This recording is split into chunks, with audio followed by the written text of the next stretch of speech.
Buen día, buenas tardes, buenas noches, dependiendo de dónde nos están viendo en este momento. Y bueno, saludo a las personas que nos vean luego en diferido en las grabaciones. Les hablo Domenico Di Siena, soy consultor en innovación cívica, socio trabajador de la plataforma Airbnb Coop y miembro de la red CivicWise y equipo de ciudades comunes.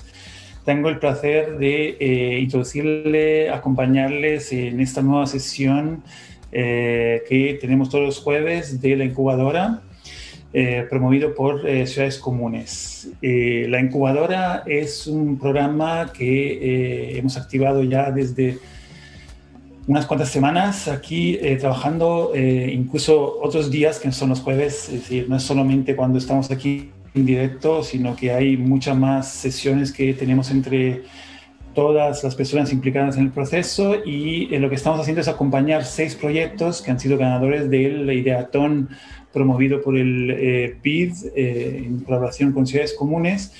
Estamos acompañando 6 ideas que han propuesto como acciones, estrategias, intervenciones en el espacio público para volver a digamos, conectarnos en comunidad en aquellos espacios que sabemos que vertebran y generan la ciudad. Lo que estamos haciendo nosotros es acompañarle en ese proceso de repensar, rearticular las propuestas iniciales, y lo que hacemos también los jueves es conectarlas con personas invitadas que nos pueden, digamos, acompañar en alguna reflexión como mucho más profunda en determinados temas. Hoy ya veremos, el tema es la construcción, pero eso lo veremos a continuación. Les decía que esta propuesta nace de Ciudades Comunes. Somos un equipo transdisciplinar con mucha gente que quiero que conozcan. Yo sé que ya llevamos varias sesiones, yo creo que ya nos estamos conociendo. Así que vamos a conocerlas también esta semana. Voy a empezar con Carolina. Hola, Caro. Hoy quiero saludarte, además como proponiéndote una pregunta muy sencilla. Me gustaría que pensaras, nos compartieras, saludándonos, 3 palabras que para ti representan esta sesión de hoy. Hola, Domenico Di Siena. Siempre es larga la introducción, o por consigna o porque me estás presentando, pero siempre estoy como con un ataque de ansiedad hasta que me toca hablar. Bueno, hola, ¿qué tal? Gran jueves el que nos espera. La consigna de 3 palabras es, déjame pensar, de la sesión de hoy, yo te diría comunidad, abordajes y accionar. Perfecto. Que se preparen los demás, que ahora ya saben lo que les espera. Muchas gracias, Caro. Permíteme ahora presentarte, que te conozcan un poco más. Carolina es arquitecta y magíster argentina, dedicada al urbanismo y especializada en caminabilidad, fundadora de Urbanismo Vivo, docente universitaria de planificación urbana, representante de Teamworks Buenos Aires y Placemaking X. Como les comentaba también desde antes, Caro no solamente forma parte del equipo en su papel de facilitadora, que justamente atentamente acompaña, digamos, ese proceso de desarrollo, ¿no? de mejora de estas ideas, sino que me acompaña también en esta labor de articulación de estas sesiones en directo. Así que te doy muchas gracias, Caro, por acompañarme en este proceso. Y ahora sí te dejo con una pregunta también bastante usual que te hago cada semana. Ya veremos cómo cambiarla, pero me pregunto si nos puedes contar algo más sobre qué es Ciudades Comunes. Yo creo que si algún jueves logramos hacer que pueda cambiar de contarlo, todos vamos a estar mucho más contentas. Bien, bueno, voy a pasar a contarles entonces de qué va Ciudades Comunes. Ciudades Comunes es un proyecto de colaboración entre organizaciones para repensar la co-construcción de la ciudad a partir de la actual crisis sanitaria global. Ciudades Comunes reúne de manera deslocalizada, abierta y global a personas con experiencia en proyectos colaborativos que impactan en el territorio y la comunidad. Ya después voy a ir presentando a algunos de los que nos acompañan en la incubadora, pero hay mucha gente detrás también. Ahora que conocen un poco más sobre ciudades comunes, les voy a presentar a los facilitadores que nos acompañan. Matías Lastra, ¿cómo estás? Buenas tardes, buenas noches. Hola, buenas, Caro, ¿cómo estás? Muy bien, tengo para hacerte, ahora que me bajaron línea con estas 3 palabras, ¿cuáles serían las 3 palabras que para vos remiten la sesión del día de hoy? Bien, voy a usar una primera palabra en honor a la invitada, también a los miembros de Ecuador. Mi primera palabra va a ser minga, que creo que lo podemos charlar después en la charla. La segunda palabra va a ser técnica y la tercera palabra va a ser solidaridad. Ahí estoy. Ok, me gusta porque se va viendo como un poco el tráiler de la expectativa de esta sesión. O sea, la vara, primero que, Malu, se te va poniendo un poquito alta, ¿no? Te quiero ver ahí. Pero también un poco como lo que sería como el review previo de nuestra invitada. Entonces, voy a presentarlo a Matías Lastra, que acaba de presentarse impecablemente con su mirada sobre la sesión de hoy. Matías es arquitecto por la Universidad de Buenos Aires, socio de Urbanismo Vivo desde el 2012, trabaja en arquitectura social, hábitat informal y gestión cultural, se ha especializado en metodologías de diseño aplicadas para potenciar la participación de comunidades en los procesos de mejora y urbanización. Ha sido parte de diversos procesos de incubación de proyectos como Startup Chile y Jóvenes Líderes de las Américas. Bien, siguiente personaje que voy a presentar de la noche, el otro facilitador, compañero de espacio, Víctor Franco, bienvenido. ¿Qué tal? ¿Cómo va un jueves más? Un jueves más, acá. Encantado de estar acá, amo. Vamos. Víctor Franco, te pido que entonces me digas las 3 palabras de la sesión que te remiten a la sesión del día de hoy. Yo ya tengo, ya me doy miedo, creo que voy a dar miedo, porque ya tantas palabras que se acumulan. 3 palabras, Víctor. Claro. Yo sé que es la peor consigna que te podrían haber dado a vos, pero solo te pido 3. Por el amor de Dios que cumplas, porque son solo 3. Ya estás usando un montón. O sea, solo ¿viste? 3. Ya estoy como, un minuto. Bueno, no, que en realidad se van acumulando con las anteriores, entonces como que me sumo, ya llevo 9 en realidad. Intenté en este ratito no repetir, ¿no? Obviamente. Así que bueno, las 3 palabras que me salen a mí pensando en la charla es experimentación, compromiso y alegría. Mira, ojalá tu sesión de hoy proyecte eso, porque me parece que si todos no... le necesitamos. Así que ahora ya entramos en estado de emergencia y necesidades. Con tus palabras, bueno, lo presento a Víctor Franco entonces. Víctor Franco, cofundador de Colectiva Vitaria, arquitecto, magíster en planificación territorial y gestión ambiental, docente e investigador especializado en vivienda y ciudad.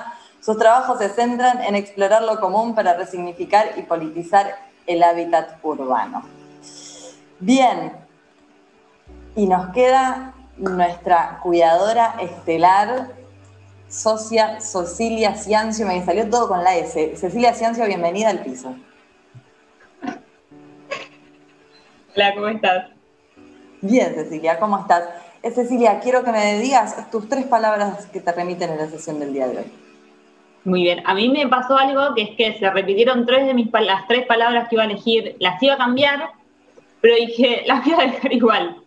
Y, o sea, como somos muy amigas, Caro, hay 2 palabras que se repiten con vos, que son acción, comunidad y experimentación. Esas son las 3 que había elegido. Bien. Perfecto. Básicamente lo que hiciste fue poner el voto de la propuesta de 9 palabras del voto a las 3 palabras que vos consideraste que tenía más peso. Me encanta, Cecilia Ciancio, cómo termina de definir cuáles son las palabras. Me gusta mucho esta situación. Bien, presento entonces a Cecilia, socia de Urbanismo Vivo, arquitecta de FADU-UBA de formación. Realiza aproximaciones al diseño de distintos ámbitos y escalas con el foco puesto en lo relacional y humano. Desarrolla proyectos de innovación cívica, social y urbana desde el ámbito de coaprendizaje.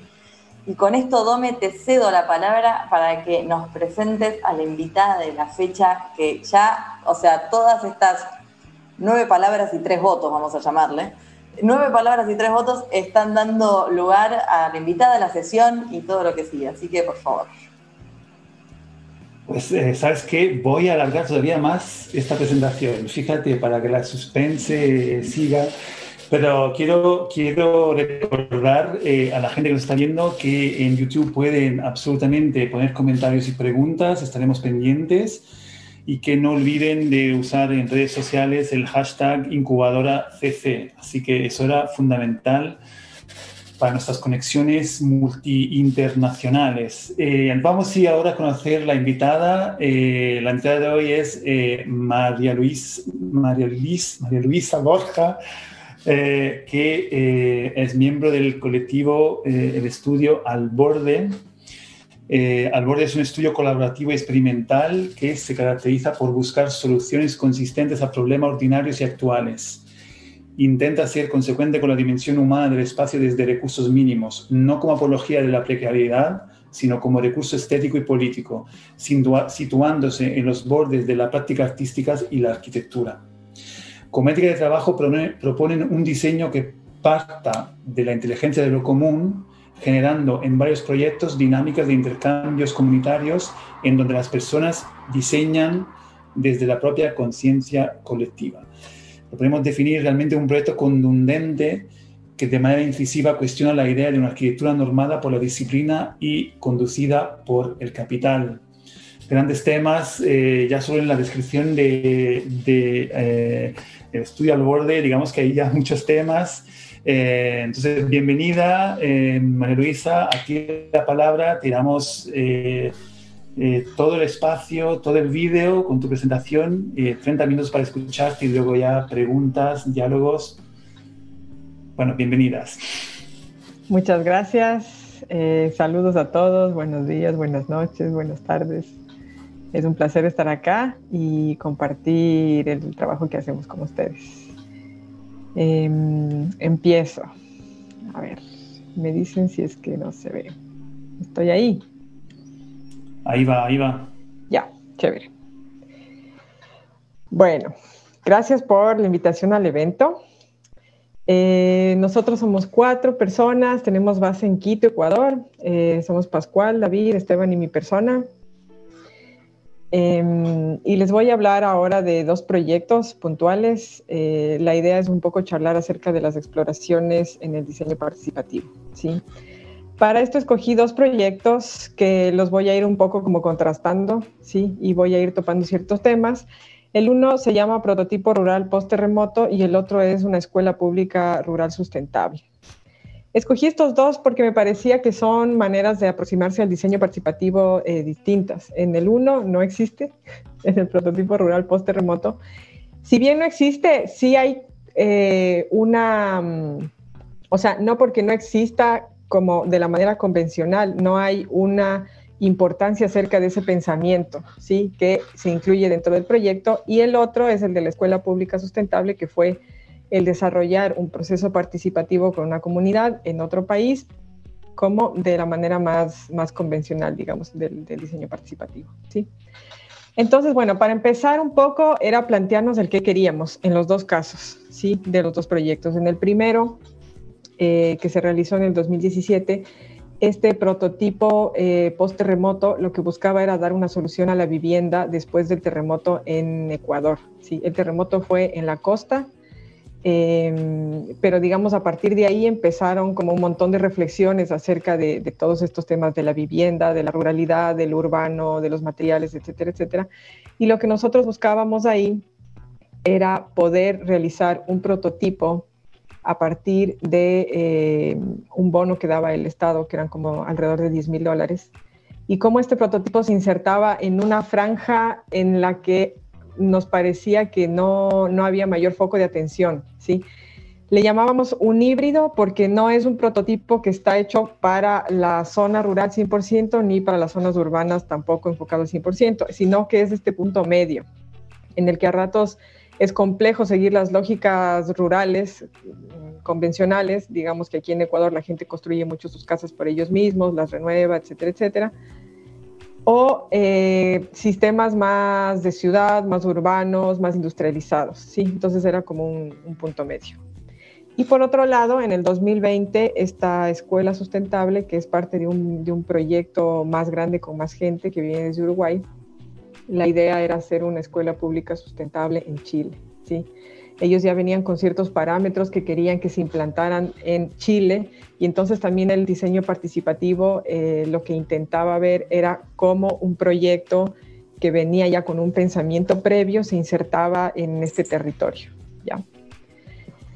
Empezamos viendo problemas y oportunidades en general, ¿sí? Entonces, esta es una foto del epicentro, de la ciudad epicentro del terremoto en Ecuador, en el 2016, Pedernales, en la costa de Ecuador. Ahí hay una serie de cosas, ¿no? Tanto temas de constructivos, fallas, hay una gran cantidad de informalidad también en el tema de la construcción. Y esto hace que haya como una serie también de emergencias que solucionar, ¿no? Y las emergencias teniendo varios estados de emergencia. Estas primeras emergencias que se solucionan con estas carpas, pero después todavía sigue, digamos, la emergencia, porque hay gente que se queda sin terreno, hay gente que tiene que volver a comprar un terreno para volver a montarse su casa. Entonces, esta emergencia, digamos, este proceso de emergencia tiene varios estados, ¿sí? Que dependen un poco del tiempo. Entonces también era un poco nosotros intentar entender eso, ¿no? Además de lo que les comentaba de este híbrido, era el tema de la emergencia. Y por otro lado, en la escuela sustentable, nos juntamos a este proyecto que nos encantó desde el primer día que nos contaron. Es un grupo de amigos, una organización civil que empieza en Uruguay allá en el 2016, con la idea de que quieren empezar a tomar acciones sobre el tema de la sustentabilidad y de la construcción, ¿sí? Y esto, qué mejor manera de hacerlo desde la educación y además desde la educación pública.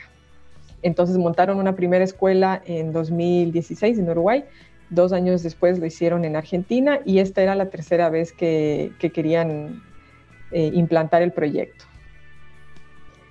Entonces, bueno, ellos ya tienen, digamos, como un recorrido, y entonces durante ese recorrido habían ido entendiendo cosas, tenían varios ejes de trabajo en ese proyecto, con los cuales nosotros hablábamos y nos sumamos a estas cosas. Por ejemplo, el tema del agua, de la reutilización del agua, el tema de la energía también, de cómo usar otro tipo de energías alternativas dentro del proyecto. Sí, había también una importancia sobre el acondicionamiento térmico. Todas estas cosas tenía que resolver la arquitectura, ¿no? También había que hacer algo al respecto de los residuos, ¿sí? Y también había todo un tema acerca de la alimentación, ¿ya? Entonces, si bien ellos tenían como estos ejes macro, digamos, también la propuesta arquitectónica tenía que ver cómo esto aterrizaba en un lugar concreto, en una comunidad específica, ¿ya? Entonces, un poco del territorio. Me gusta aquí que sea un dibujo, digamos, porque creo que este proyecto empieza bastante, o sea, es bastante diferente en el sentido del otro, en el tema de, por ejemplo, el territorio. Es decir, aquí nosotros teníamos unas investigaciones que estábamos haciendo, ¿sí? Al Borde y otros arquitectos más, otros ingenieros y así, nos juntamos para pensar este prototipo, pero todo todavía era desde una situación muy de investigación, de cuestiones aproximativas, de intentar acercarnos, conocer el territorio y todo. Entonces ahí nosotros teníamos que ir viendo qué podíamos resolver ahorita y qué teníamos que dejar para que el prototipo se modificara de acuerdo al lugar en el que iba a ser construido y con la comunidad que iba a ser construida, ¿sí? Entonces, como generalidades, digamos, teníamos este tema del presupuesto, que era alrededor de $10,000. Sabíamos que tenía que responder a todos los niveles de emergencia, empezando por este nivel de la carpa, entonces tenía que estar construido súper rápido inicialmente. Lo mejor sería que estuviera construido en una semana y que lo pudiera construir poca gente, ¿sí? Y que en esa construcción tuviéramos ciertas fuéramos anclando ciertas seguridades ya del prototipo en cuanto al terremoto, entonces, por ejemplo, estructura, cimentación, cubierta, etcétera, y después ir entendiendo qué otras cosas se podían ir resolviendo en el tiempo y con la gente. Además, Ecuador tiene como, dependiendo del lugar en el que uno está, al país lo vemos mucho como en franjas verticales, ¿no? Costa, montaña, Amazonía, etcétera, y entonces también dependiendo del lugar, hay ciertas características constructivas que se podían implementar. Entonces el prototipo también tenía que ir negociando con esto. No podía estar construido en tierra si era más en una zona montañosa, o de bambú, o de madera, etcétera, ¿no? Y luego está la escuela, que la escuela está en una zona rural. Es un pueblo que se llama Los Zárate. Los Zárate tiene alrededor de, no sé, entre 400 habitantes, es bastante pequeñito. Una zona bastante rural, bastante seca también, con agricultura alrededor y ciertos pueblitos, sí, más o menos de la misma escala alrededor de Los Zárate. Esta escuela, que es una escuela pública, concentraba también a los niños de las otras poblaciones de alrededor, sí, y también se había vuelto como un ícono porque tenía una capacidad de autogestión bastante interesante, sí, bastante particular de este lugar. Entonces había como muchas familias y tal que querían que los hijos estudiaran en esta zona. Al ser una zona rural, también era interesante que, si bien había como una malla curricular de la educación pública y tal que tenía que seguirse, los profesores de este lugar de alguna manera se había dado que las prácticas rurales se iban también metiendo dentro de esa malla de la escuela, ¿no? Base social, sí o sí. Creo que es interesante este tema porque siento que tenemos que tener como claro hacia quién hacia quién estamos diseñando y construyendo. Y si no tenemos claro, tener claro que no tenemos claro. Y entonces ir viendo cómo vamos a negociar, a hacer, o sea, quién va a ser a la final el usuario de este lugar, ¿sí? Un poco plantearnos qué tan necesarios somos, ¿sí? Y si somos, en qué lugares, en qué acciones, etcétera. Entonces, en el primer proyecto, nuestra base social es bastante genérica, digamos, ¿sí? Son familias ecuatorianas que se quedaron sin casa, que pueden estar en la costa, en la sierra, en la Amazonía.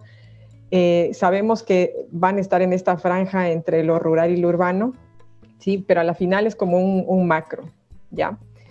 Y estas son más o menos las propuestas que se estaban haciendo en este momento. Entonces ahí hay cosas que nosotros empezamos a entender y analizar, qué queremos, qué no queremos del prototipo. No, tenemos que resolver cosas en macro, porque la idea de esto es que sea un prototipo que se pueda repetir en serie, pero a la vez también nos interesa que haya esta cosa de lo particular, ¿sí? De que después cada persona pueda apropiarse de esta casa, que pueda hacerla a su manera, ¿sí? Que haya esta parte, ya a nosotros como Al Borde nos parece importante, es una de las cosas que buscamos siempre en cada proyecto, qué es lo particular, qué define a este grupo de gente, a esta comunidad, a esta familia, ¿sí? ¿Qué les hace diferentes del resto?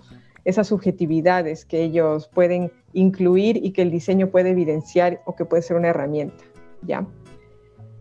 Y por otro lado, en la escuela está Arquitectos en Ecuador, Fundación de Uruguay, que queremos hacer este proyecto en Chile. Entonces, primero entender que, claro, somos dos agentes externos que vamos a intervenir en un país que por mucho que queramos conocer, no vamos a hacerlo como los locales, ¿sí? Entonces, ir entendiendo qué figuras, qué redes nos pueden ir atando para poder tener un entendimiento de lo local, o cómo llegamos a tener también este entendimiento de lo particular.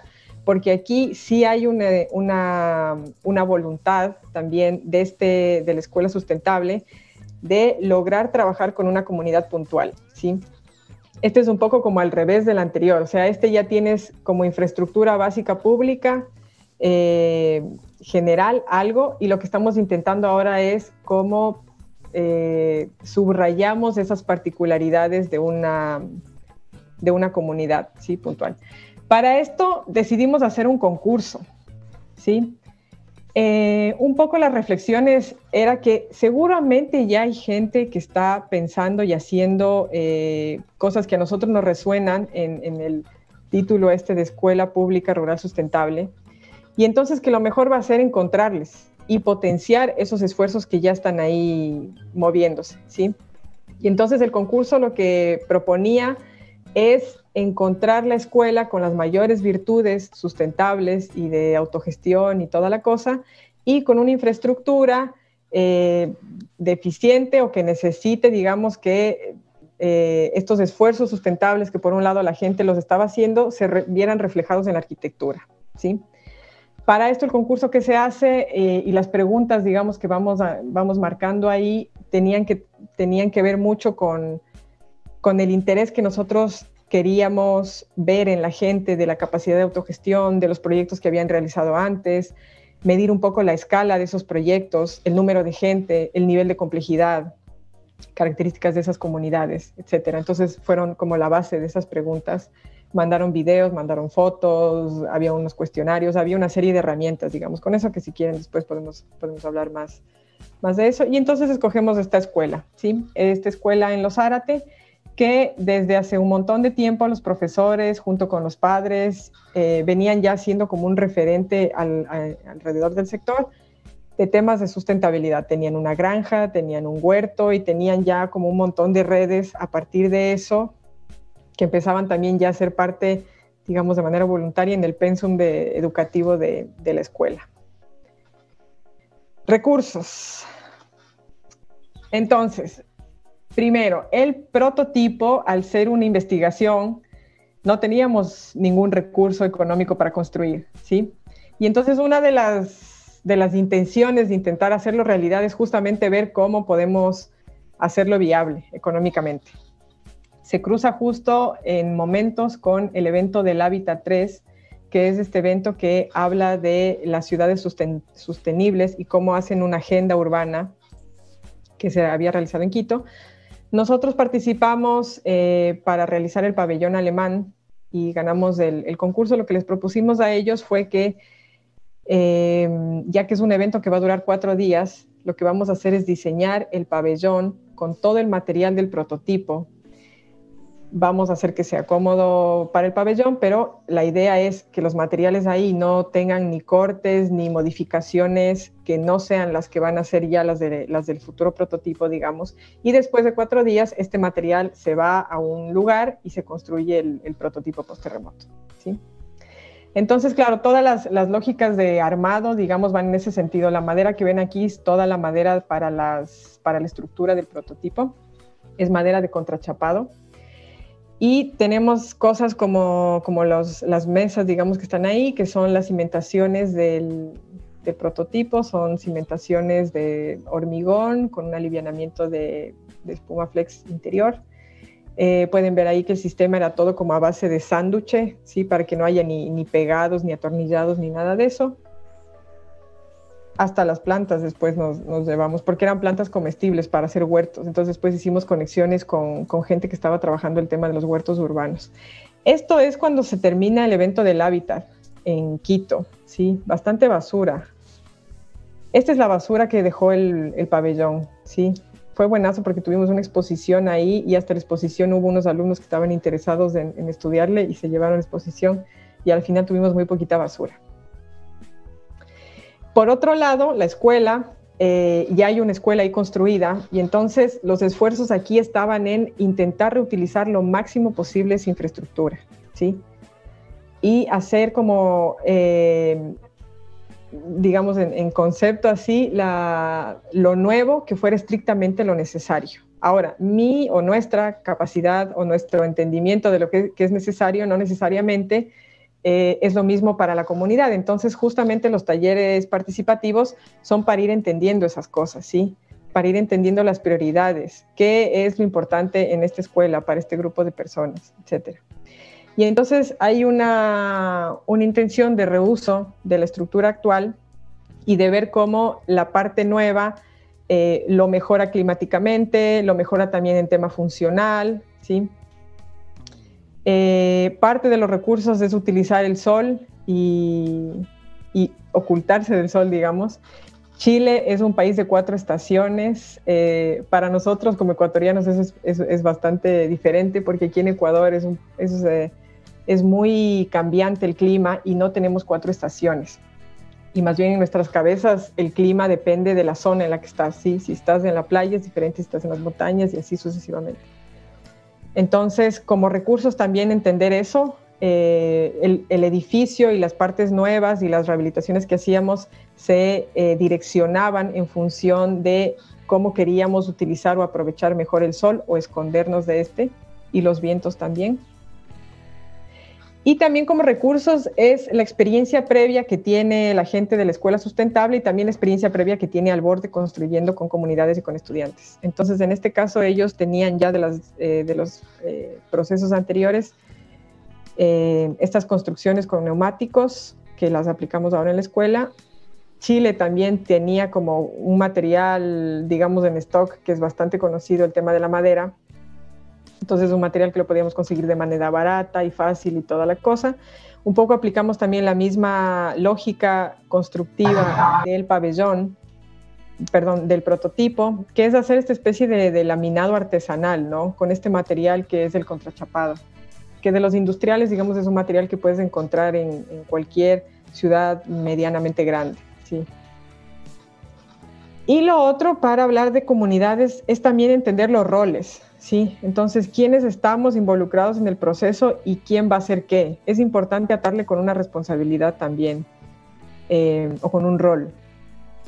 Entonces, en el caso del prototipo, tenemos en la fase de diseño el involucramiento de algunos asesores, amigos, arquitectos, ingenieros, gente que estaba un poco ya investigando en ciertas líneas, y fue como que este proyecto lo que buscábamos era agrupar a esas investigaciones que un poco ya se estaban dando, ¿no? Entonces había un amigo que estaba bastante metido en el tema de la madera, había otro que estaba metido también en el tema de lo estructural y así sucesivamente, ¿no? Entonces, cómo todas estas ganas, estas investigaciones se podían cristalizar en esta cosa.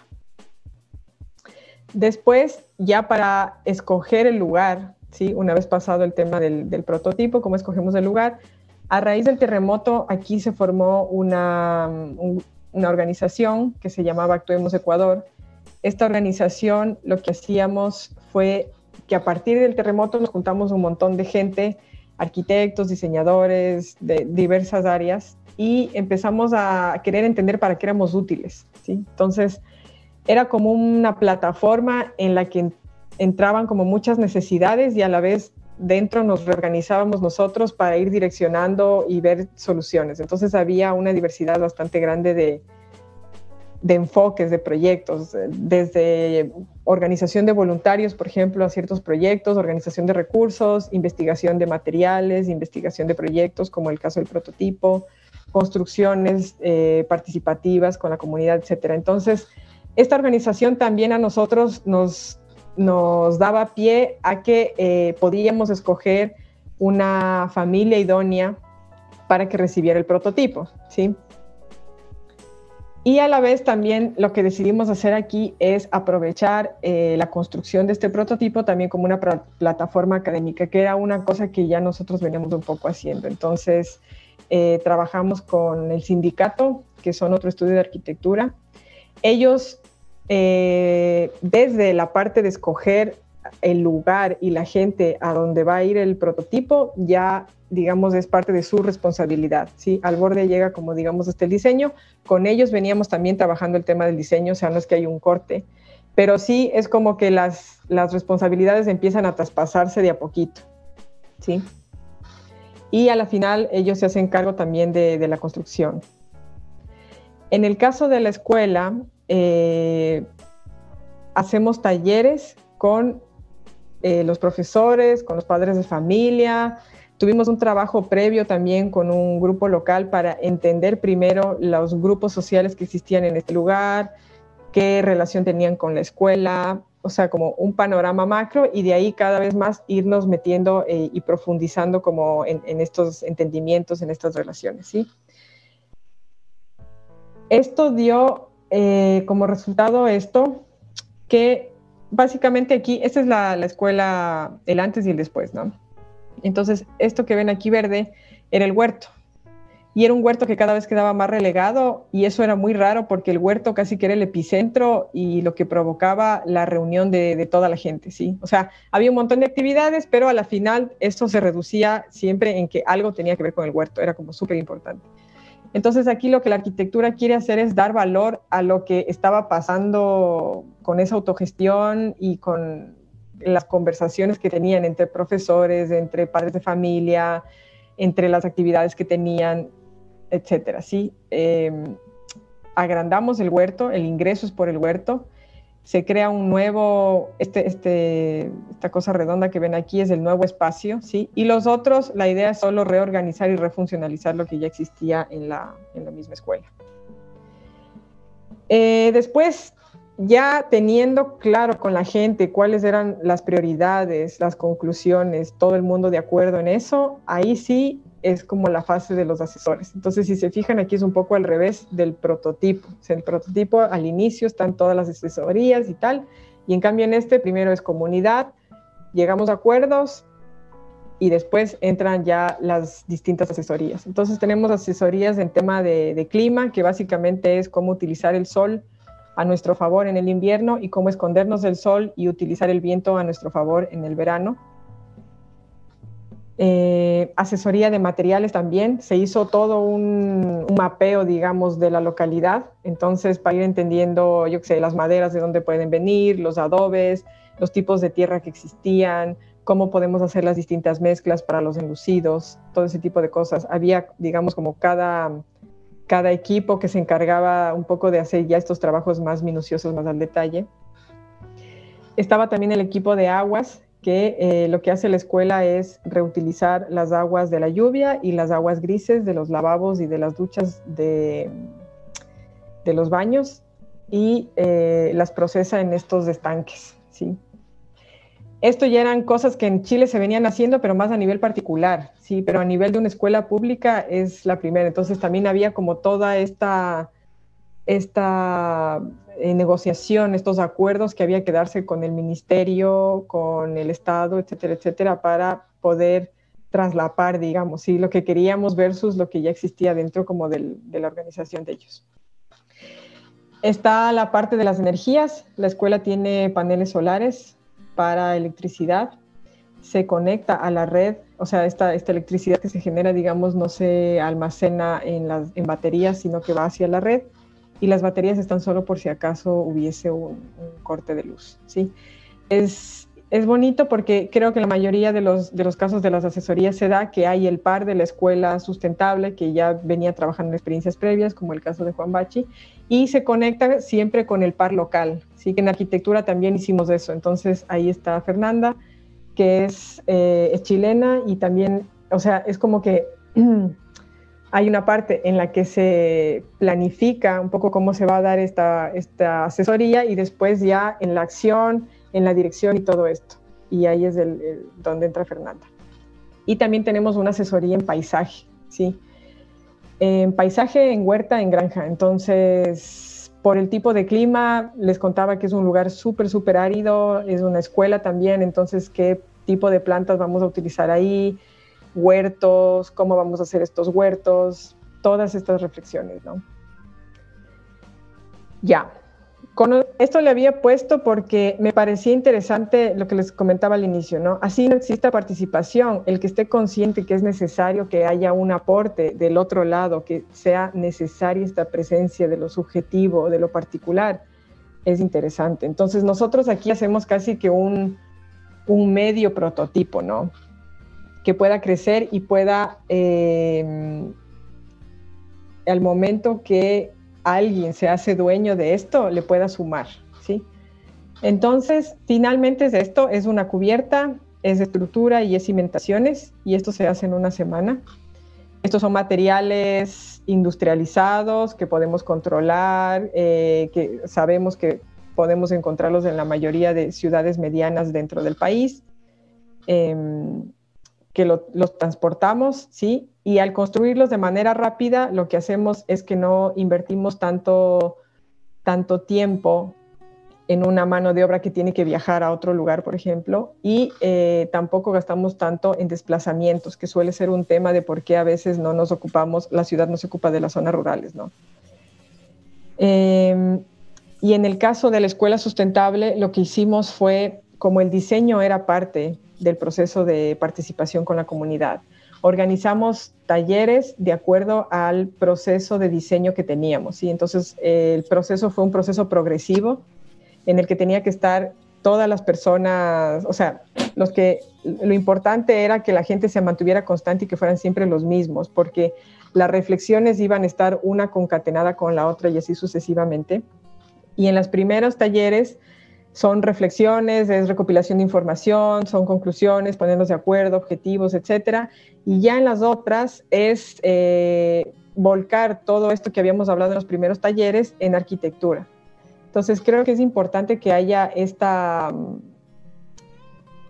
¿cómo decir? Como que se pueda, la comunidad pueda como comparar o podamos entre todos decir como, bueno, esto fue lo que pensamos y ahora el diseño dice esto, ¿qué tan cerca o lejos estamos de lo que estuvimos hablando al inicio, ¿no?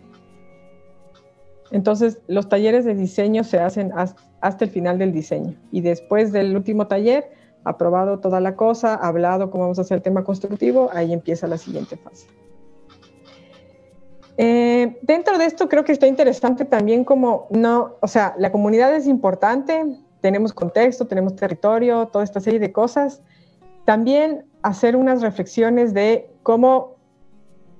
qué otros procesos que hemos hecho, que tenemos experiencia, tanto nosotros o Escuela Sustentable o Prototipo, o sea, como todos los actores que podemos ir sumando y que le pueden hacer mejor al proyecto. En este caso, el proceso de construcción del prototipo, el que incluye estudiantes, también se da porque ya veníamos nosotros haciendo esto de alguna manera en otras experiencias anteriores. Esta es nuestra oficina, en la que empezamos procesos de autoconstrucción nosotros mismos y cada vez se fueron sumando más gente. De pronto venían estudiantes de afuera queriendo hacer pasantías de construcción y entonces lo que empezó como una minga, después se volvió como un taller de construcción, ¿sí? Y para esto sumamos a más gente. Aquí sumamos a la gente del sindicato con la cual hacemos después el prototipo. Ellos venían trabajando procesos de gestión, de organización de proyectos. Nos parecía que eran bastante buenos en gestionar. Y con ellos logramos hacer los talleres de construcción en esta casa, que es una casa privada. Y entonces la construcción fue un proceso mixto, un proceso en el que había maestros de obra y también una plataforma en la que los estudiantes iban a construir. Esto no hace que la casa le salga más barato a los dueños, ¿sí? No va por ahí, sino que era un poco como a la vez, ya que íbamos a hacer construcción y que había este interés de la gente, de los estudiantes, de conocer estos procesos de construcción, ¿cómo le sumamos? ¿Sí? A la final es bastante interesante que el sindicato logra llegar a acuerdos con las universidades y en algunas les hicieron validar por horas de pasantía, ¿sí? Estos talleres. Entonces hicieron algunos talleres. Aquí es un taller de adobes. Está bonito también porque el maestro constructor también es profesor. Entonces un poco como que los papeles, digamos, se van mezclando. Son procesos que ya habíamos probado nosotros en otros proyectos anteriores en la oficina, como les mostraba, ¿sí? Y esto decanta en que después también lo hacemos en el prototipo post-terremoto. En el caso de la escuela, además de recursos, territorio y tal, nos damos cuenta que está cerca de un balneario. Y este balneario tenía una historia de tener unas casas como muy importantes, muy antiguas y tal. Esto a su vez hacía que tengan un trabajo en madera bastante bonito y que estas casas ahora, al estar ya abandonadas, Cartagena ya no es más este balneario como tan importante como era antes, las vendían, sí, estaban en estos lugares de demoliciones. Y por otro lado teníamos la fachada de la escuela, que era una fachada que no estaba teniendo como una conexión con el barrio. Y eso era raro porque por el trabajo que tenían los profesores y los padres de familia en la escuela ahí con la comunidad, era como que se quería dar y más, o sea, la arquitectura a ratos como que estaba medio bloqueando eso, ¿sí? Entonces, dentro de estas reflexiones, sale el de reutilizar estas ventanas, de poner en valor este trabajo artesanal hecho a mano de estas maderas antiguas que existían ahí, que fuese la fachada principal de la escuela que a la vez va a ser este invernadero que si bien va a tener unas características que van a mejorar térmicamente el lugar, pero también este invernadero, dentro de las discusiones, digamos, de uso de la escuela, es un lugar para que los niños se fueran como un poco a relajar. Esta escuela tiene un porcentaje alto en comparación a otras escuelas en Chile de niños que tenían Asperger y autismo. Entonces eso hacía que hay unas dinámicas que los profesores trabajaban con los niños y que la relación con el huerto, la relación con la granja era este tema rural, pero también era como explorar metodologías o aproximaciones con los niños, ¿no? Y entonces también por eso hay el tema del huerto aquí al frente, al lado de las aulas. Nos vamos a ver, tomamos medidas y tal, y a la final hacemos ahí la fachada. Esta es la nueva fachada por adentro y esta es la fachada por afuera de la escuela. Y bueno, finalmente ya termino con el tema del diseño. Como les contaba, tenemos esta parte, que es la parte que se la piensa antes de, y este es como nos imaginamos que se puede dar ese vínculo ya con la gente que lo va a utilizar. Entonces hay un primer momento en el que sirve de refugio, ¿sí? Entonces tiene 2 espacios y se lo puede cubrir con cualquier cosa, un plástico, una lona, una sábana, lo que sea, y ya tienes 2 espacios. Después puedes hacerla más cerrada, más segura, más consolidada, menos temporal, y esto puede ser con tierra, con madera, con bambú, etcétera. Y luego hay una tercera fase de crecimiento que se puede dar tanto vertical como horizontal, ¿sí? Bueno, lo que les contaba del pabellón, esto voy a ir un poco rápido, y así es como queda. Entonces, aquí logramos hacer todas las fases. Ustedes pueden ver el lado izquierdo, se evidencia más el material que fue industrializado, digamos, este proceso rápido, y en el lado derecho se resuelve ya con materiales locales. Las paredes y todo son con una técnica que aquí le llamamos bareque, que es tierra. No, la tierra no es estructural, es solo pared, digamos, con madera, ¿no? Y esto es como es por adentro.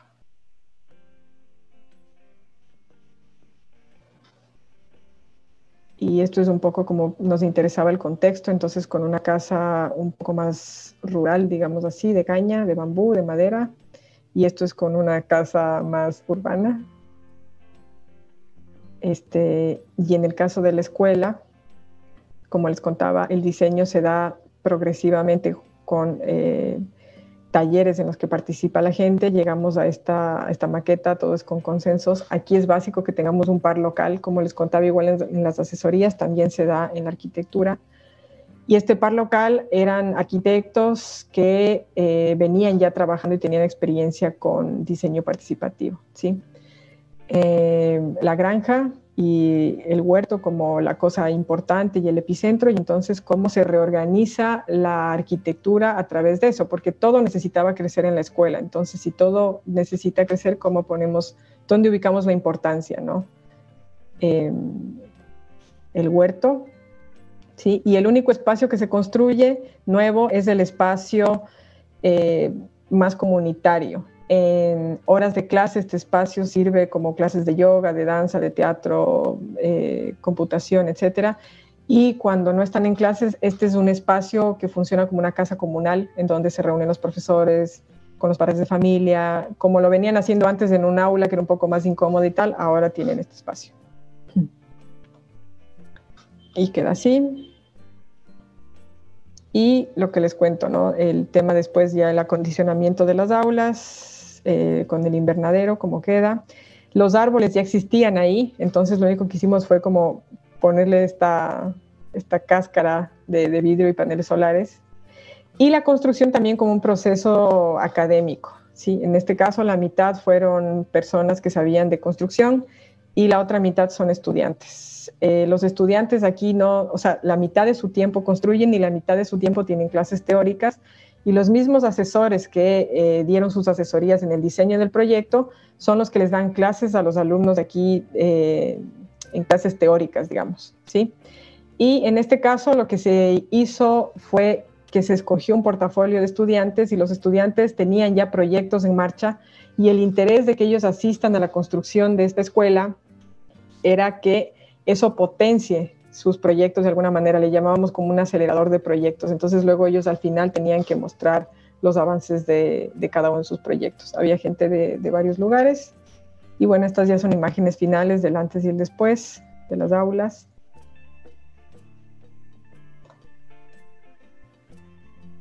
Y listo. Gracias. Bueno, muchas gracias.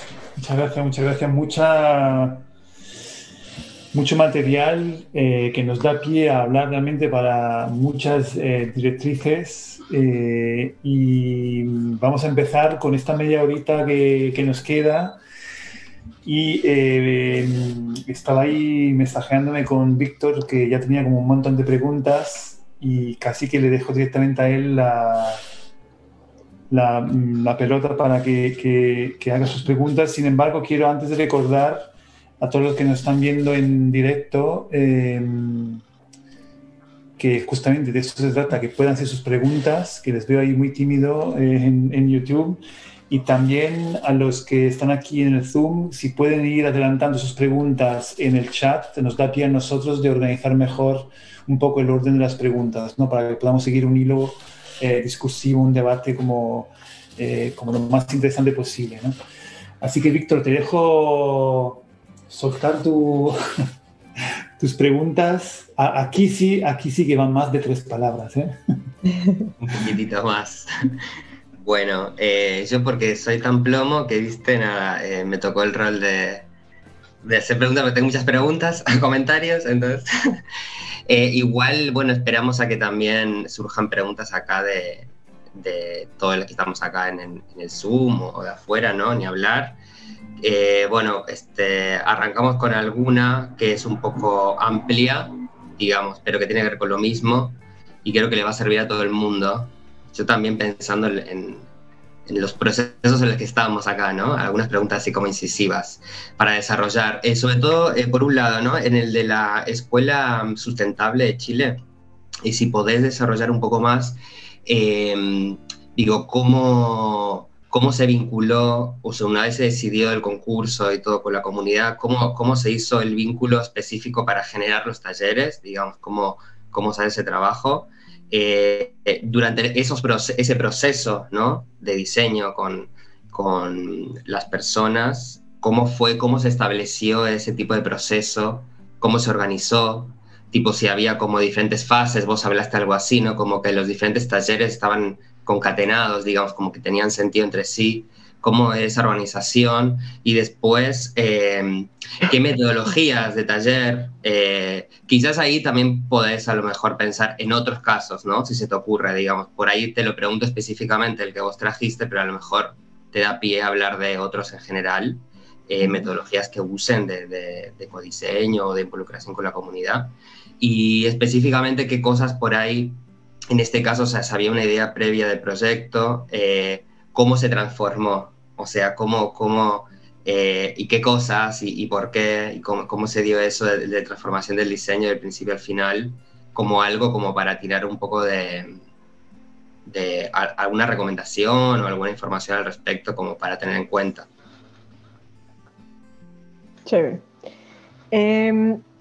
Yo veo como que el par local con el que nosotros trabajamos es indispensable en este caso de la escuela.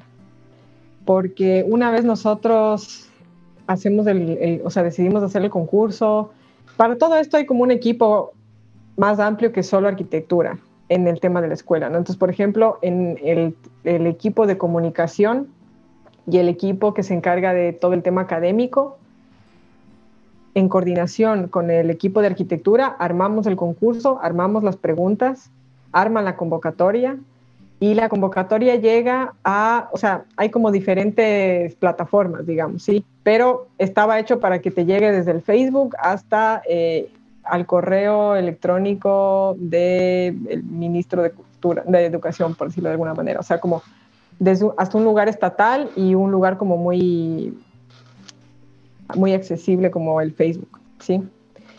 Después de esto, una vez que escogemos el lugar, en el concurso escogemos 10 lugares. Primero hacemos como un embudo, escogemos 10 escuelas De esas escuelas volvemos a hacer una selección, escogemos 5, y hay un equipo que viaja a Chile, ¿sí?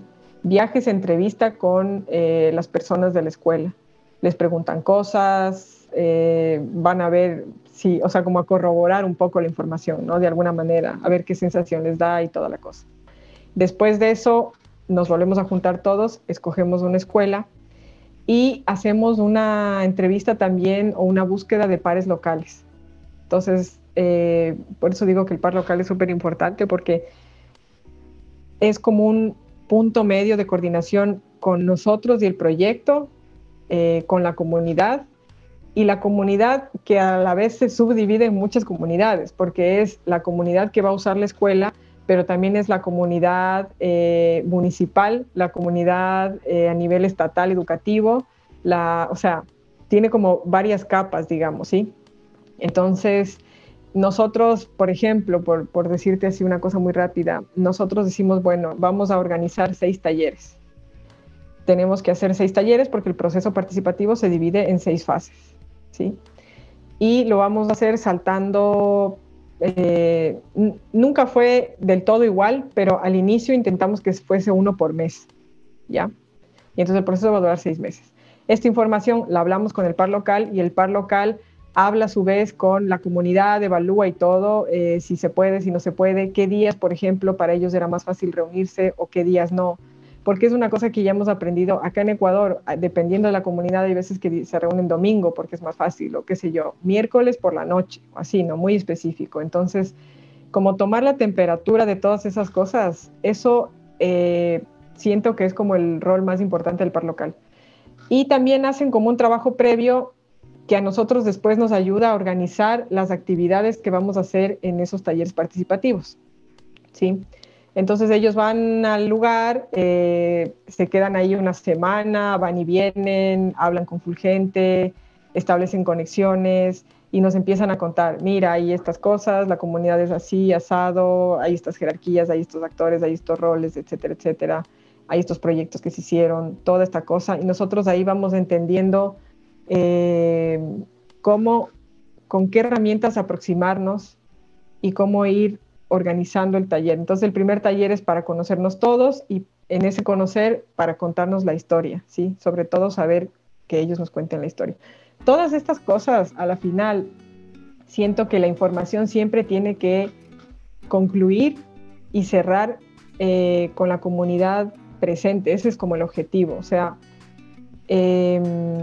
entender la información, reflexionar sobre esa información, y una vez que reflexionas, ponerse todos de acuerdo. Entonces era importante que los acuerdos que se llegaran en el taller. Después nosotros lo que hacíamos era sistematizar esa información en oficina, proponer desde la arquitectura formas, funciones, reorganización, etcétera, etcétera, y luego volver a corroborar esa información con la gente. Eso es un poco cómo funcionó. María Luisa, permíteme, Víctor, me pongo y me lanzo directo porque quiero enganchar con un tema que es un grande clásico que ya ha surgido aquí en las preguntas, pero que engancha, María Luisa, con lo que acabas de decir y a ver si podemos como dar alguna palabra más sobre el tema.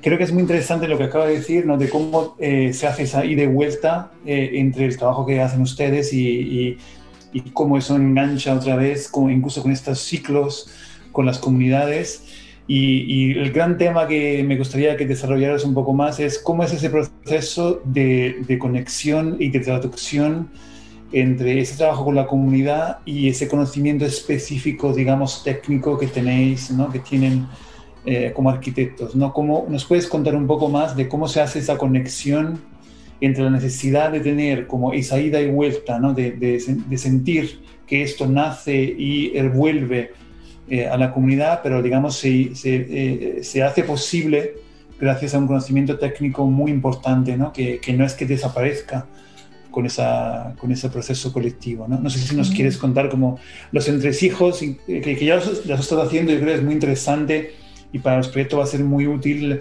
lo que has comentado de una forma como muy clara, ¿no? De cómo realmente se define un proceso, porque muchas veces se habla de cosas como muy generales y uno quiere saber como en concreto. No sé si nos puede contar algo más. A ver, así como a grandes rasgos, digamos, está el conocernos, ¿sí? Establecer como una base de confianza para poder contarnos información lo más sincera y honesta posible. Ese es como el objetivo de conocernos al inicio, ¿sí? Como de todo el mundo bajar las defensas y que realmente tengamos una conversación honesta y que la información nos sirva.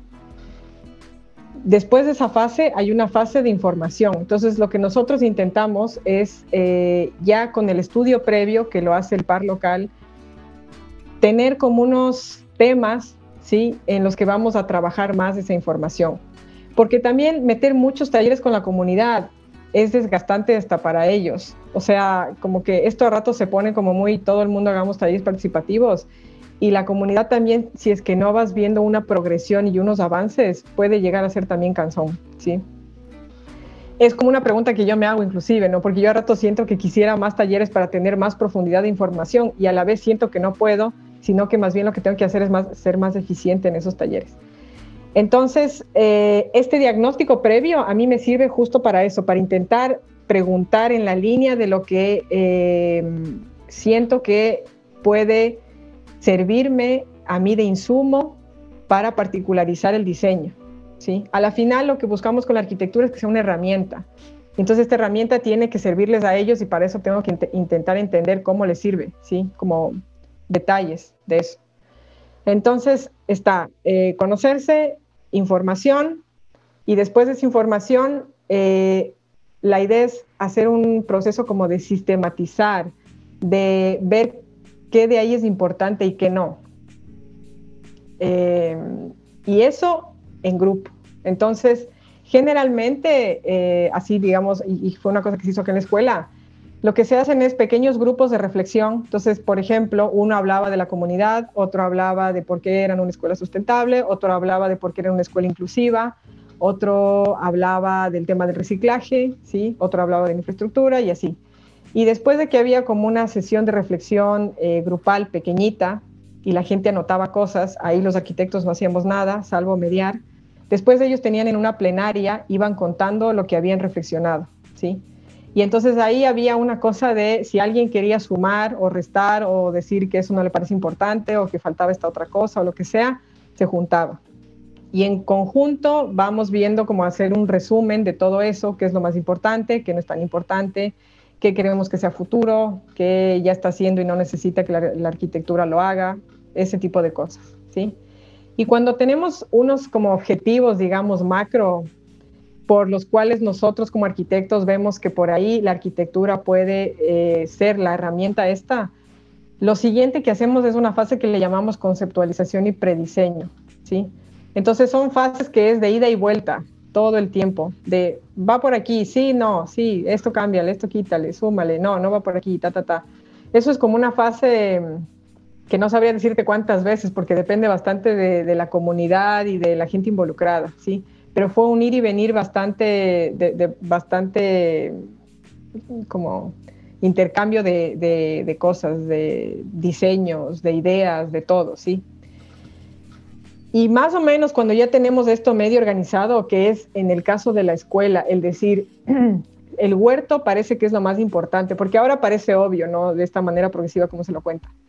Pero en su momento no era tan obvio y de pronto ellos se dan cuenta de que alrededor, o sea, el huerto era como lo que les convocaba a un montón de cosas, el huerto y la granja. Y entonces es tanto eso que hasta el ingreso se cambia, y ahora el ingreso es por el huerto, o sea, y la calle, de lo que antes tienes el ingreso por la calle principal, ahora giras y entras por ahí, ¿sí? Y entonces, si eso es lo que ata cómo la arquitectura se reorganiza alrededor de este huerto, ¿sí? Entonces, por ejemplo, eso es propuesta de los arquitectos. Vamos, les contamos, sí, no, me parece, no me parece, esto sí, esto no funciona de esta manera, no funciona, etcétera, etcétera, no sé qué. Sistematizar otra vez en oficina y de ahí otra vez se vuelve. Y entonces, de a poquito, de lo que era un proceso en el que el arquitecto hacía de mediador, vamos haciendo después de socializador de lo que estamos diseñando, ¿sí? Pero es como una cosa progresiva que se va dando. Es decir, de lo que empezamos casi nosotros sin participación y preguntando mucho, organizando a la gente o lo que sea, empezamos después a proponer más, a trabajar más en el estudio y después a decir, bueno, ¿se acuerdan estas ideas que habíamos quedado con ustedes? Esto iba por aquí, por aquí, por aquí. ¿Qué opinan? ¿El diseño está siendo coherente, no coherente con esto? Y así. Entonces, por ejemplo, una de las cosas que pasó fue que nosotros propusimos 6 talleres y posiblemente 8. Por si acaso teníamos 2 más, por lo que fuese, ¿sí? Porque creo que también los procesos participativos tienen un alto porcentaje de improvisación, que era lo que alguna vez hablábamos, ¿sí? Entonces, a la final también es cómo gestionas esta improvisación. Sumamos un taller a la final porque estuvimos haciendo cambios del espacio redondo, ¿sí? Más de temas constructivos, se quedaba en el mismo lugar y tal, pero era más del tema constructivo. Entonces, no sé, ya, para no alargarme ya tanto en la respuesta, los últimos ya son solo como de ¿cómo se diría? Como de una devolución, ¿sabes? Como es qué tan verdad, qué tan no pudimos llegar, no pudimos llegar de lo que estábamos pensando al inicio al diseño final, algo así. Sí, la verdad que, María Luisa, alargándose la contestación, realmente has contestado a más preguntas que están aquí surgiendo. Yo creo, bueno, pueden, a las personas que habéis preguntado, si queréis como más en detalle, podéis preguntar más en detalle, pero algunas cosas yo creo que ya la contestó María Luisa. Hay otro gran tema que también sobrevuela ahí en muchas de las preguntas, que es el tema de los materiales y los recursos. Yo sé que esa es una pregunta que quería hacer también Víctor, Ceci, por ahí, y voy a intentar condensar diferentes preguntas como en una. No sé si voy a ser tan bueno como Víctor antes de condensar toda una serie de cosas, pero la cuestión es la siguiente, es decir, ¿cuál es la relación que existe entre, digamos, la conciencia técnica siempre de los materiales de los que disponemos, del conocimiento digamos, de cómo usar esos materiales y cómo, digamos, encarar, entonces, en base a eso, un proceso que, como tú misma decías, realmente muchas veces cambia sobre la marcha. Es decir, cómo planteas un proyecto que realmente es participativo, definiendo la cantidad de material que yo necesito, que tengo que conseguir, que tú misma también durante la charla has ido comentando ese tema, y qué capacidad hay luego de trabajar sobre eso en la marcha con los participantes, ¿no? Con las personas del lugar. No sé si me he explicado un poco en la pregunta. Entonces, como la relación, hay como una doble eje. La cuestión de los recursos, de cómo conseguir y qué cantidad de material y cómo arrancar con un mínimo el proceso.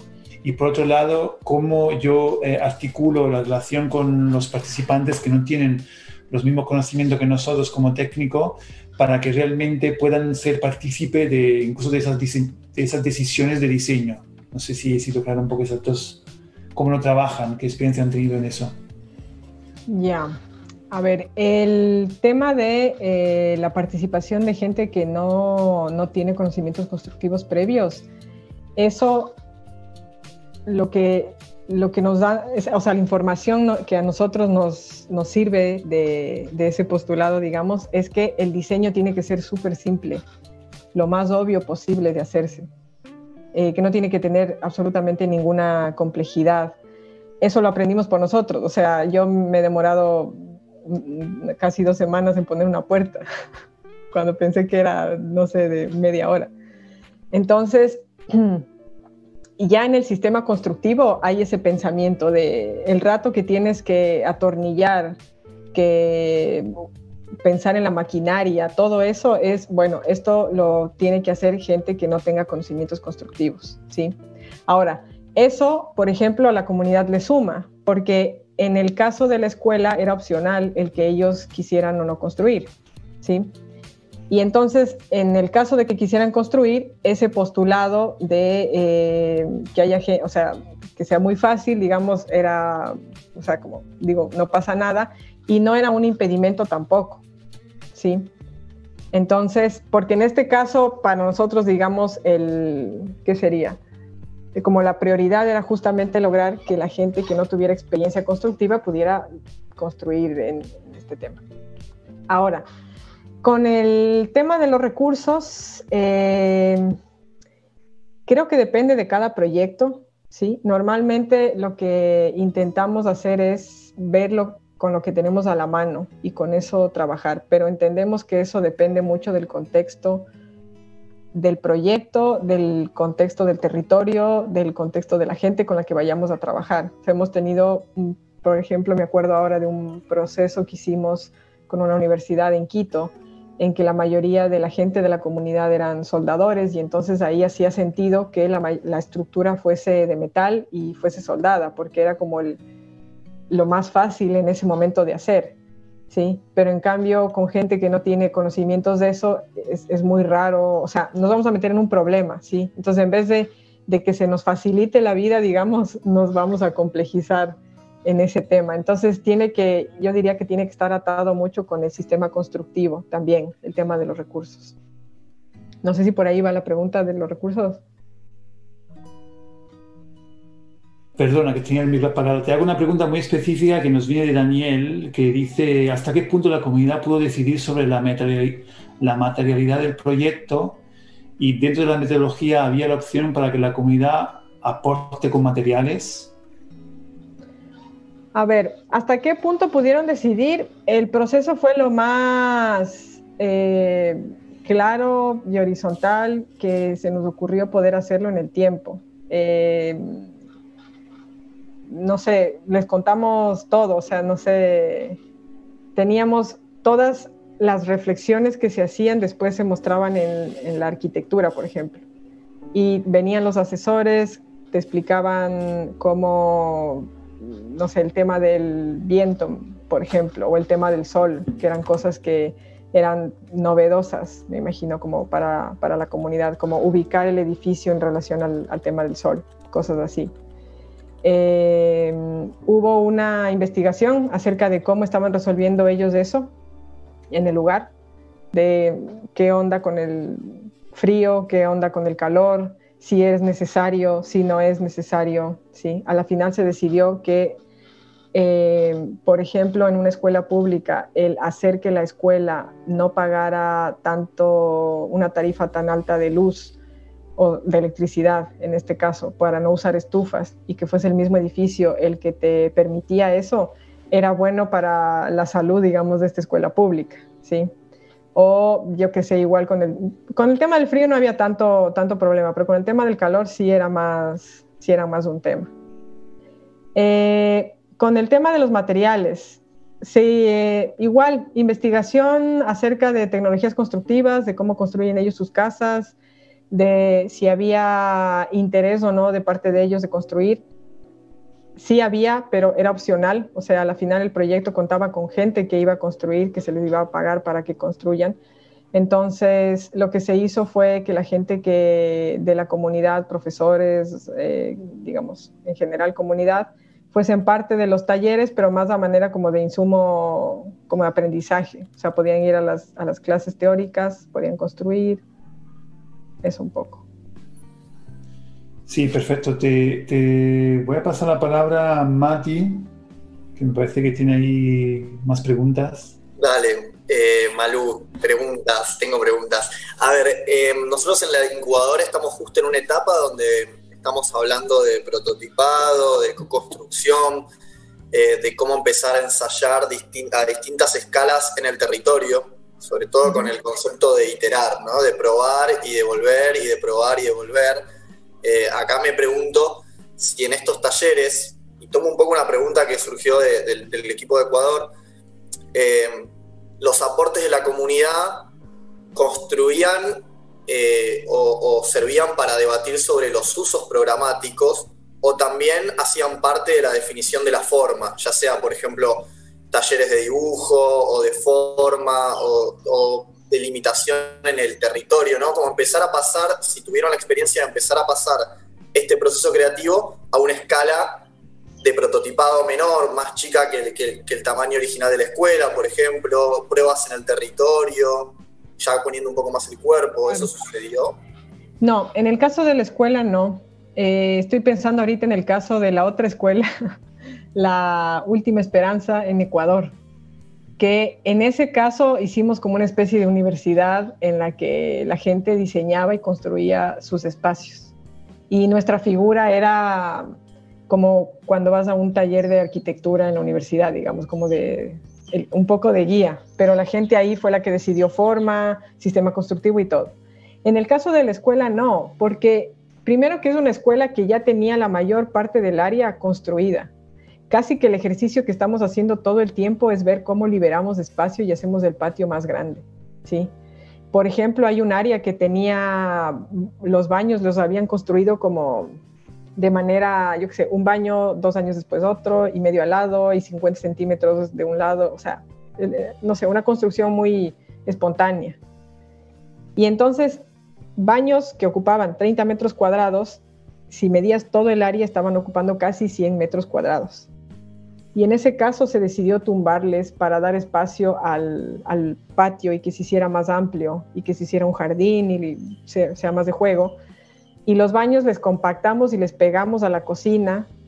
Y claro, ahí logramos como hacerles unos baños mucho más eficientes, como en fila, así el típico baño, fila, baño, entrada niños y entrada niñas y así. Y liberar el espacio, ya. Pero porque ya tenías un área construida, o sea, ahí casi que de forma, si no tienes este espacio redondo, que el espacio redondo sale de el liberar el patio, de que lo verde sea importante, de que el huerto tiene que ser importante, y entonces la arquitectura tiene que casi no existir, tiene que enterrarse, por eso está enterrado, por eso tiene mucho vidrio, para que cuando estés dentro tengas la sensación de que estás alrededor de algo verde. Y entonces ahí lo redondo hacía más sentido que tener algo con esquinas, ¿sí? Esto sale de los talleres, pero ya te digo, este caso particular, sí creo que cada uno tiene que analizar su caso. O sea, yo siento que uno tiene que buscar como su método en relación a ir entendiendo los actores, los roles, o sea, los objetivos que uno tiene, qué negocias, etcétera, etcétera, ¿no? Porque son las posibilidades de participación, creo que son infinitas. Y más bien lo que hay que ir haciendo es irlas acotando en relación a las variables que uno mismo va encontrando y también se va poniendo en su proyecto. Porque así como no hay un diseño propiamente, digamos, en el otro que te cuento de la escuela esta en el Cabuyal, en cambio la comunidad diseñó y construyó todo. Ahí el equipo de Ecuador me decía que fue muy, que lo conocen el proceso y que fue muy interesante también la Escuela de la Esperanza, ¿no? ¿Se llama? Sí, son 3 fases de esa escuela. La que yo te estaba contando ahora es la del final. Hay 3 fases o sea, esto es un proyecto súper largo, se da a lo largo de 10 años. También creo que el tema del tiempo es algo que hay que evaluar siempre en los procesos participativos. Y si uno no va a tener tanto tiempo, tomarlo eso como una variable y ver cómo eso no te juega en contra, sino a favor y de que salga mejor el proyecto, digamos, que sea bueno para todos. Porque si no, lo que pasa a ratos es que uno tiene que hacerlo como que hay una incoherencia entre el tiempo del proceso y el tiempo del proyecto. Y entonces eso a la final resulta en que no sale bien, no sale chévere, no sale a gusto de todos, ¿no? Bueno, María Luisa, nos toca la parte más difícil de todas las charlas, que es la parte final. Que uno no sabe muy bien hasta qué punto, ¿no?, dejar alargar la sesión, porque quisiera hacer como muchas preguntas. Tenemos dos preguntas muy importantes y yo, como nadie ha sabido elegir, digamos que tenemos que en el equipo como visiones... Te propongo las 2 y tú me dices a cuál quiere contestar, ¿te parece? A ver. Entonces tengo una que es, has hablado de las 6 fases del proceso. Sí. De hecho, alguien también nos estaba preguntando antes. Una es, si quieres como detallar un poco más en cuáles son esas 6 fases y cuál es la lógica que tiene una después de otra. Y luego tenemos otra pregunta que es que nos compartas un poco las 3 cosas que no se pueden dejar de considerar al entrar en un proyecto con la comunidad, ¿no? Que este es un tema que en todos nuestros proyectos es clave, ¿no? Como Todos nos ¿Tres estamos cosas preguntando que no puedes dejar de considerar al enfrentar un proyecto con la comunidad, ¿no? Esas tres cosas que realmente tienes que tener en cuenta desde el principio, cuanto más posible, para no realmente meter la pata, diríamos, ¿no? Cuando trabajas con una comunidad. Esas son las dos preguntas, tú eliges. Ya, a ver, empiezo por la última y si me da tiempo puedo contestar la otra también. Perfecto. Ya, voy a intentar ser rápido. A ver, básico, tener base social.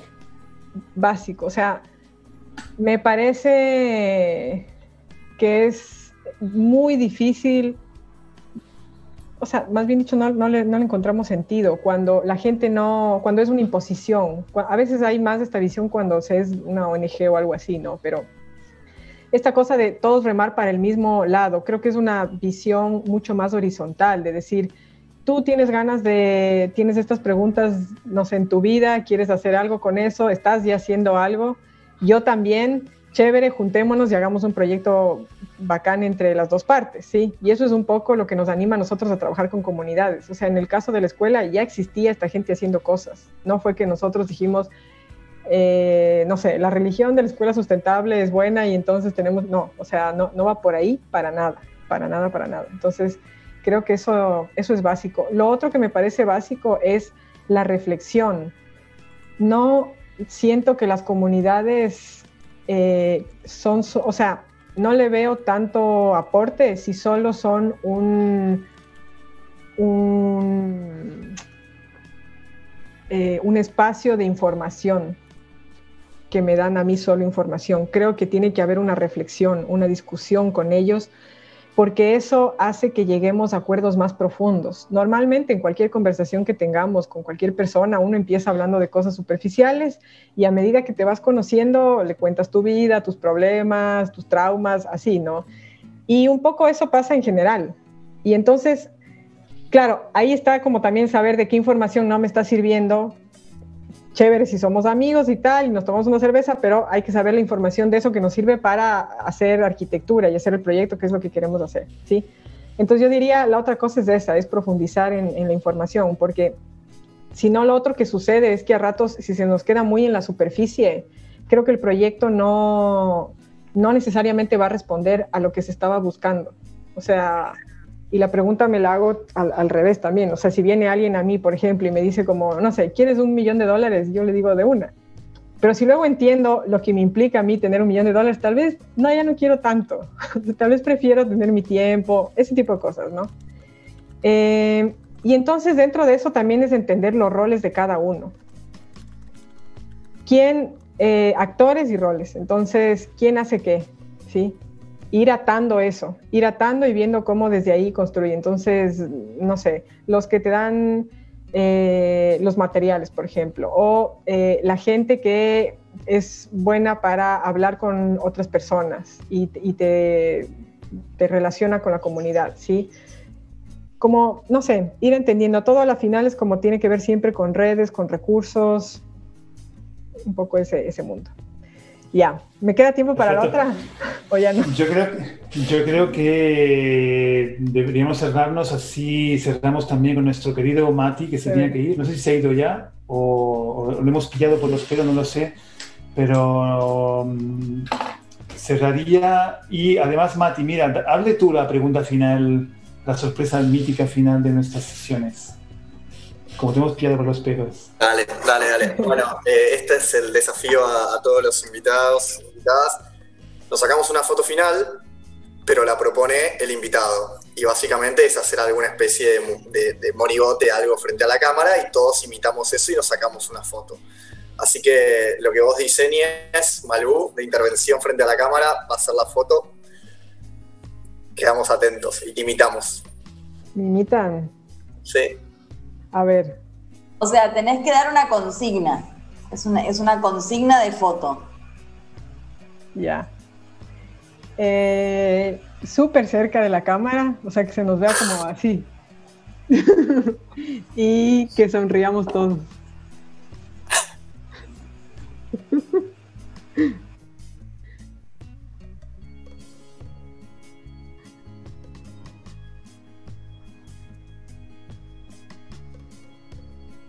Listo. Claro, porque ¿para qué necesita uno la dignidad si puede hacer estas cosas?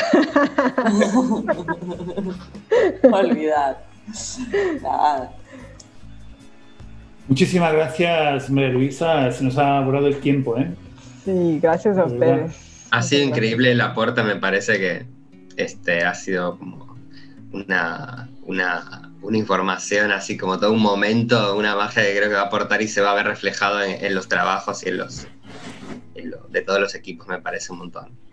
Así que, bueno, muchas gracias, genial. Y muy, o sea, vos sos la invitada que abre esta última fase 3, que tiene que ver justamente con el prototipo, con la parte física de los proyectos. Y me parece que fuiste como al núcleo de la cuestión, a lo más concreto, y eso suma un montón porque es desde lo más concreto como todas las otras cosas se articulan. Así que espectacular. Chévere. Me alegro que les haya gustado. Yo disfruté mucho. Les agradezco también. Muy bien. Muchas gracias. Nos vemos la semana que viene, misma hora, mismo canal, misma gente con una invitada nueva. ¿Invitada nueva? Sí, ¿la quieres comentar, Caro? No, ¿No? Sí, va a ser espectacular y tiene que ver con cuestiones de género y feminismos y es chilena. Tiramos hasta ahí. Hasta ahí no. Estupendo, así que nada, muchas gracias. Les esperamos la semana que viene. Chao. Chao. Chao, gracias. Gracias.